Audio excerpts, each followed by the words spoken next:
सरकारी कर्मचाऱ्यांना चक्क 17 वर्ष व्यवस्थेच्या डोळ्यात धूळ फेकत एकाच वेळी 2 जिल्ह्यातून सरकारी पगार लाटल्याचा धक्कादायक प्रकार उघडकीस आलाय. 2 वेगळी खाती, 2 वेगळे जिल्हे, पण व्यक्ती मात्र एकच. या अजब घोटाळ्याचा पर्दाफाश झाल्यानंतर न्यायालयानं आरोपीला 7 वर्षाच्या सक्त मजुरीची शिक्षा सुनावली आहे. बाराबंकी जिल्ह्यातील नरोली गावचा रहिवासी असलेल्या जयप्रकाश सिंह यांची पहिली नियुक्ती 26 डिसेंबर 1979 रोजी प्रतापगड जिल्ह्यातील आरोग्य विभागात वैद्यकीय सहाय्यक म्हणून झाली होती. मात्र सरकारी नोकरीची हाव इतकी होती की त्यांनी जून 1993 मध्ये पुन्हा बाराबंकी जिल्ह्यातील शिक्षण विभागात शिक्षक म्हणून दुसरी नोकरी मिळवली. आश्चर्याची गोष्ट म्हणजे दोन्ही ठिकाणी त्यांनी एकच गुणपत्रिका आणि कागदपत्रांचा वापर केला होता.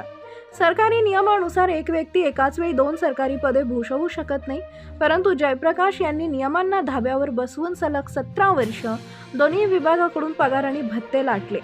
एका जिल्ह्यात आरोग्य सेवा द्यायची आणि दुसऱ्या जिल्ह्यात शिक्षक म्हणून काम करायचं, ही कसरत त्यांनी प्रशासकीय यंत्रणेला अंधारात ठेवून केली होती.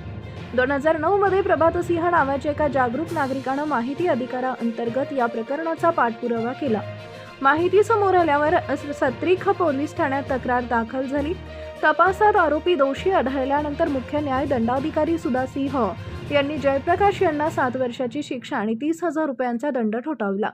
इतकंच नाही तर 17 वर्षात तिजोरीतून लाटलेला पगार वसूल करण्याचे कडक आदेशही न्यायालयानं दिले आहेत.